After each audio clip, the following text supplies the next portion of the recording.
तर मनसे पदाधिकारी निवडणूक आयुक्तांच्या भेटीला गेलेत। मतदार नोंदणी स्थानिक स्वराज्य संस्था निवडणुकीसंदर्भात ही महत्त्वाची भेट आहे। मतदार याद्यांसह इतर मुद्द्यांवरती यामध्ये चर्चा केली जाणार आहे। अधिक माहिती घेऊयात सागर कुलकर्णी यांच्याकडून। सागर, काय अधिक माहिती? मनसेचे पदाधिकारी निवडणूक आयुक्तांची भेट घेत आहेत। राज्य निवडणूक आयोगाचे जे प्रमुख आहेत राज्यातले, त्यांची भेटीस मनसेचं शिष्टमंडळ आलेलं आहे। प्रामुख्याने मुळात मतदार याद्यांमधला घोळ, मतदार याद्यांमध्ये काही बोगस नावं या संदर्भामध्ये ही भेट असल्याची माहिती आता मिळत आहे।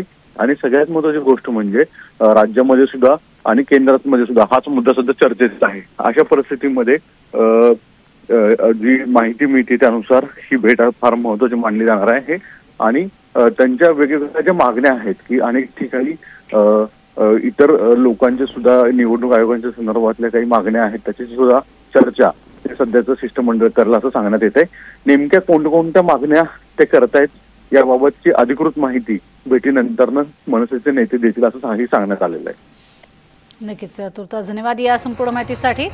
तर मतदार याद्यांसह इतर महत्त्वाच्या मुद्द्यांवरती चर्चा केली जाणार आहे। एकीकडे आपण बघितलं होतं निवडणूक आयोगावरती दिल्लीमध्ये मोठा मोर्चा इंडिया आघाडीकडून निघालेला होता आणि मनसेकडून काही महत्त्वाचे मुद्दे घेऊन ही भेट घेतली जाते निवडणूक आयुक्तांची।